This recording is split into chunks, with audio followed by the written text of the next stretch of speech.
우리는 지금 산상수훈을 보고 있습니다. 산상수훈을 왕이신 예수님이 말씀하셨다 그래서 왕의 말씀 이렇게 얘기하거든요. 산상수훈은 마태복음 5장, 6장, 7장을 가르치거든요. 이 5장을 탁 열면 예수님은 산상수훈 중에 팔복을 이야기하시면서 하나님 자녀 되는 길, 예수님 제자로서 사는 길을 알려주십니다. 그리고 그 뒤에 가면 하나님의 자녀로 예수님의 제자로 살아가는 데는 내 힘 가지고는 절대로 안 되고 하나님의 은혜가 필요하다. 그래서 그 은혜가 임하는 수단, 은총의 수단인 구제와 기도와 금식을 알려주십니다.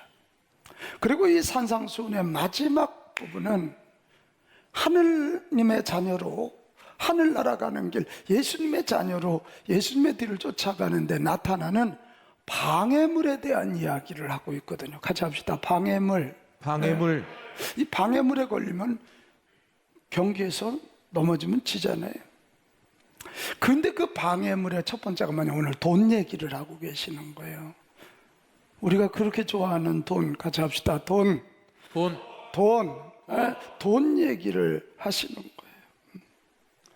자본주의에 살고 있는 우리는 특별히 지금 코로나로 경제적 위기를 처한 우리들이 이 돈 얘기를 지금 듣는 거예요. 그런데 뭐라고요? 돈이 하늘나라를 향해 가는데 장애물이 될 수 있다고 예수님이 성경에 말씀하는 거예요. 아마 이 얘기 듣자마자 살짝 기분 나쁜 사람도 있을 거예요. 예수님이 철이 없으신가 봐. 돈이 얼마나 필요한데 또 그걸 설교라고 하는 저 목사님도 철이 없나 봐. 이렇게 생각하는 분도 있을지 몰라요. 자본주의에 사는 우리들에게는 그 무엇보다도 크게 다가오는 것이 돈이고, 돈 때문에 살기도 하고 죽기도 하고, 돈 때문에 길을 펴기도 하고 기가 꺾이기도 하기 때문에 그렇습니다. 하늘나라를 가는 하나님의 자녀들, 특별히 예수님을 주인으로 모신 주님의 제자로 살아가려면 이 돈에 대해서 이해를 잘하고, 돈이 방해물이 아니라 이 돈이 하늘나라 가는 길, 예수님의 제자로 살아가는데 힘이 되어야 될 줄로 믿습니다. 아멘.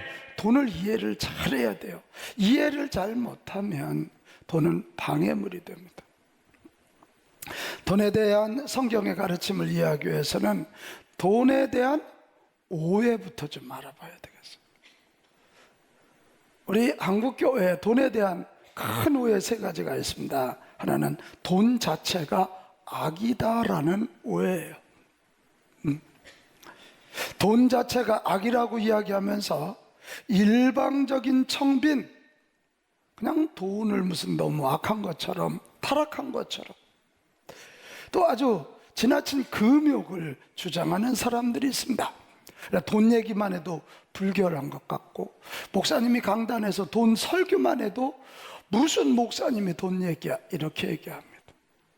근데 여러분, 돈 자체가 악입니까? 자, 디모데전서 6장 10절로 가보겠습니다. 여기 보면 돈이 일만하게 뿌리가 되나니 그렇게 말하고 있지 않습니다. 돈을 모함이 사랑함이라.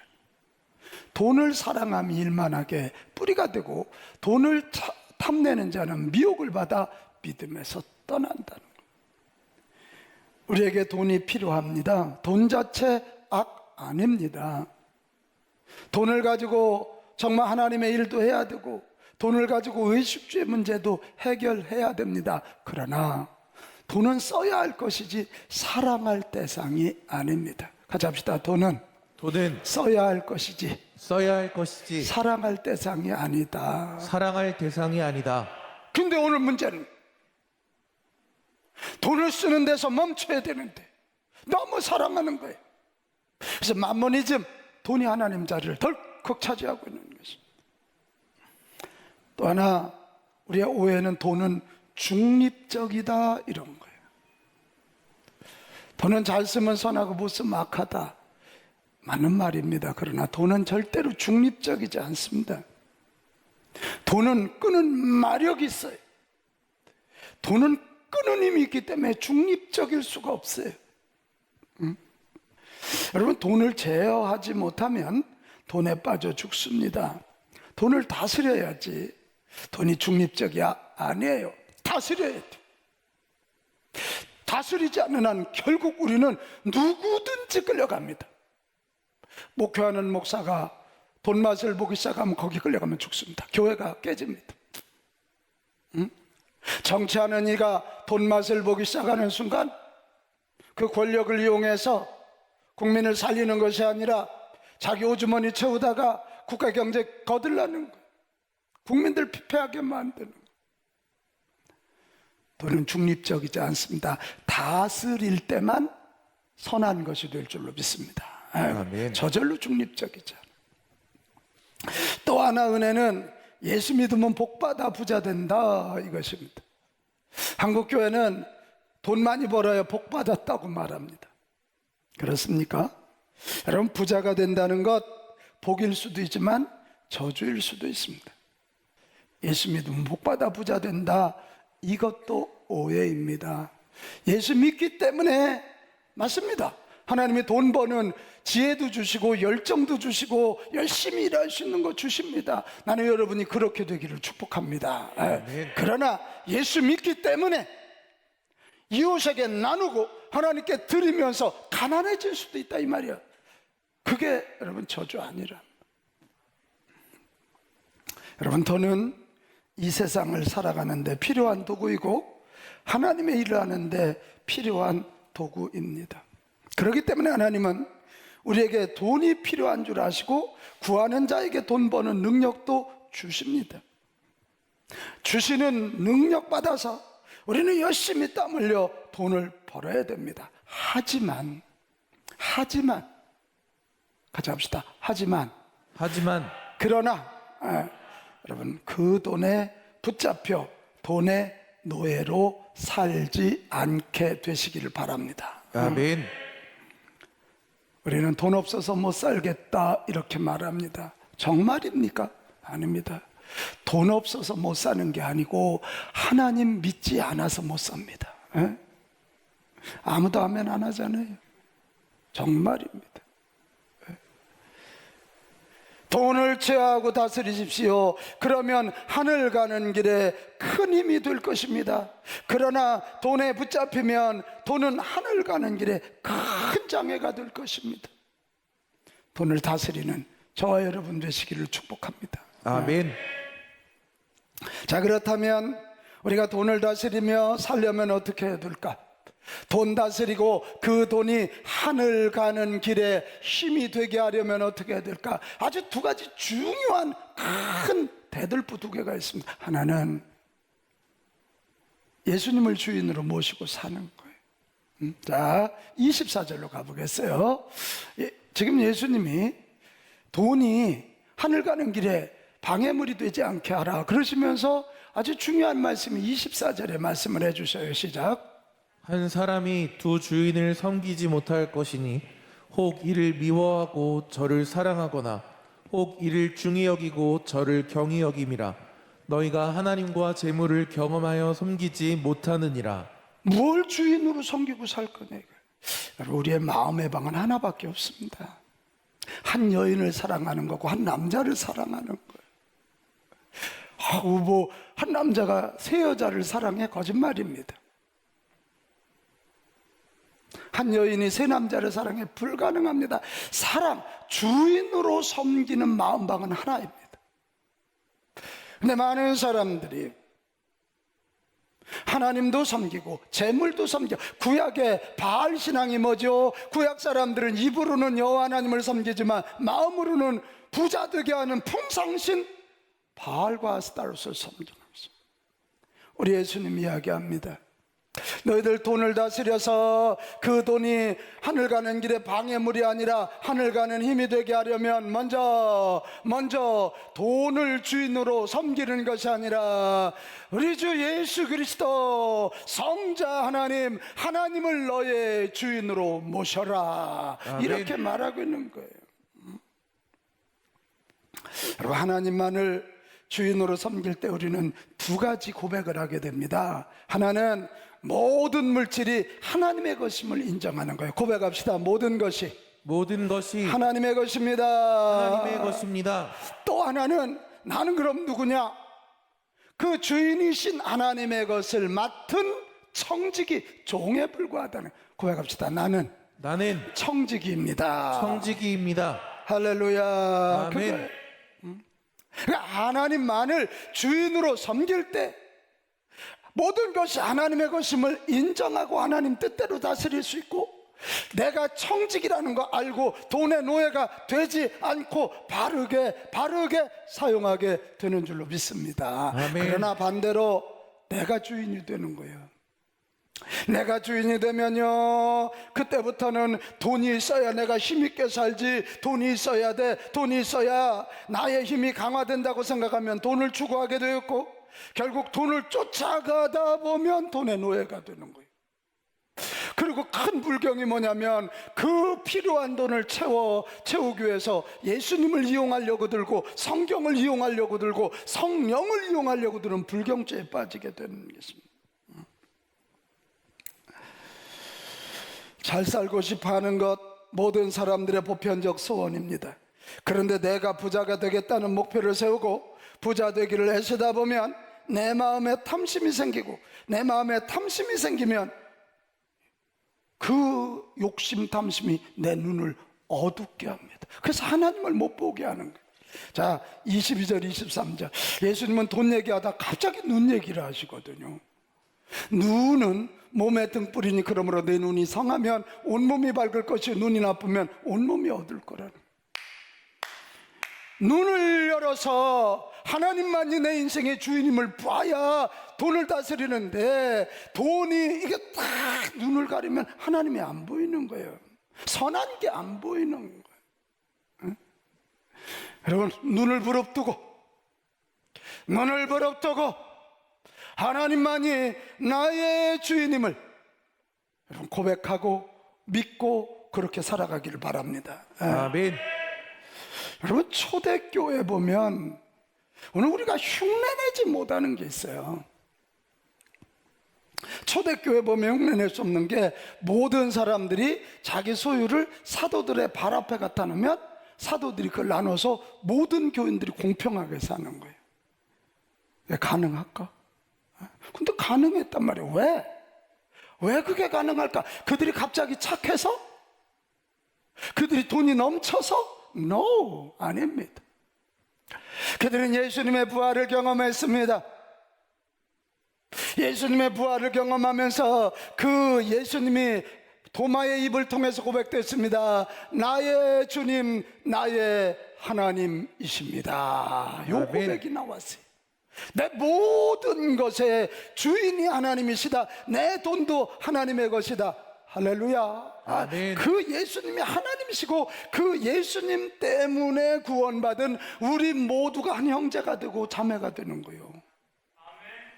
고영수 권사님, 새 자녀를 위해서 엄마가 돈 쓰는 게 아까운가?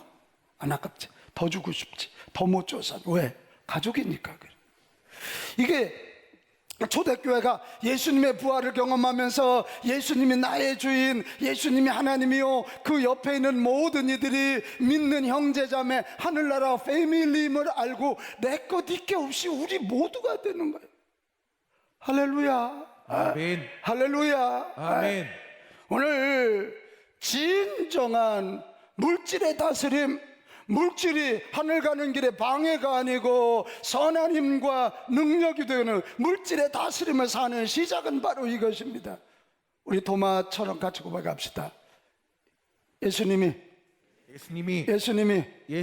나의 주인, 나의 하나님이십니다. 나의 하나님이십니다. 할렐루야. 아멘.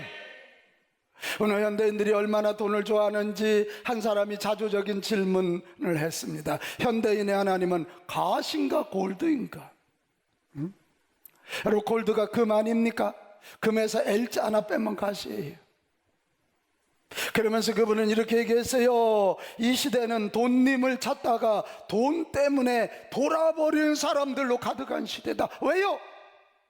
그 출발이 하나님이 주인 돼야 되는데 하나님이 주인 되지 않고 돈이 주인 되니까 돈만 쫓아다니다 돈 때문에 돌아버리는. 이런 때 우리 예수 믿어 구원받은 하나님의 자녀된 우리, 예수님의 제자된 우리들이 두 눈을 부릅뜨고 하나님이 주님이심을 알고 하나님의 선한 길 하늘나라를 향해서 뚜벅뚜벅 걸어가야 될 줄로 믿습니다. 아멘. 다시 한번 고백합시다. 하나님이 나의 주인이십니다. 나의 주인이십니다. 할렐루야. 아멘. 할렐루야. 아멘. 여러분, 이거 우리가 자꾸 잊어버리고 내가 주인이고 돈이 주인이고 부귀 영화가 주인이라고 생각하기 때문에 우리 하나님은 성경에 명령하셨어요. 하나님의 주인 되심을 인정하기 위해 두 가지를 지키라는 거예요. 그 하나가 뭐냐? 예배입니다. 예배. 하루의 첫 시간 새벽 예배, 일주일의 첫날 주일 예배를 드리는, 주일 성수하라는, 예배를 통해서 하나님과 눈 맞추고 예배를 통해서 하나님의 말씀을 듣고 그 예배를 통해서 하나님이 나의 주인이십니다. 아멘. 이거 고백하는 거. 여러분, 예배의 승리가 있기를 축복합니다. 아멘. 예배의 승리가 있기를 축복합니다. 아멘. 예배 놓치면 생명이 끊어집니다. 무슨 일이 있어도 목숨 걸고 예배 드려야 될 줄로 믿습니다. 여러분, 또 하나 기둥이 11조입니다. 현대인들 11조에게 하면 굉장히 알레르기 반응을 일으키고요, 굉장히 조금 똑똑한 척하는 목사들이 11조는 안 드려도 된다고 그렇게 유튜브에 설교합니다. 사람들이 그러면 안 해요. 수만 명이 들어가시. 여러분, 11조 정신이 뭡니까?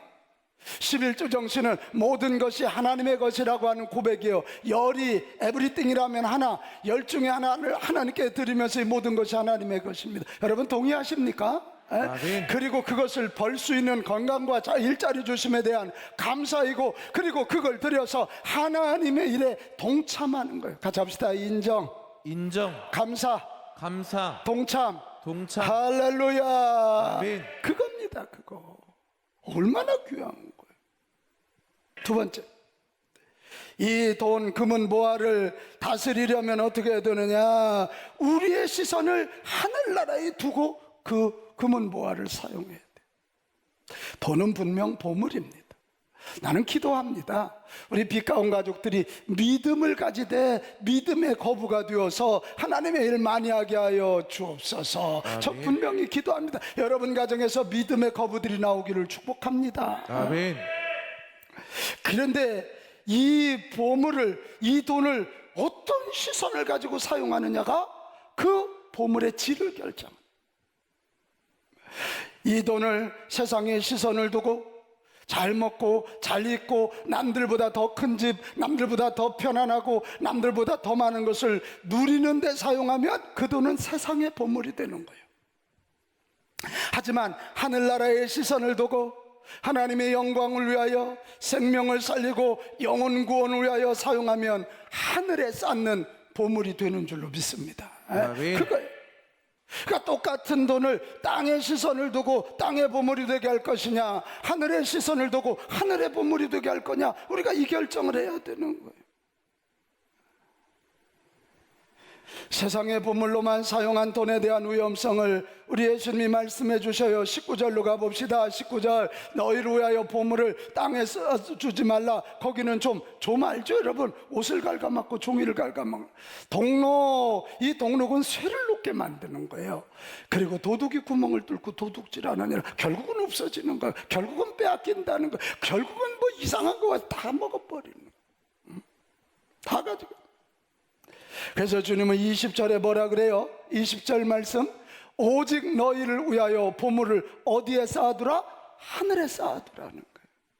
거기는 좀이나 동록에 하지 못하고 도둑이 구멍을 뚫지 못하고 도둑질도 못하느니라.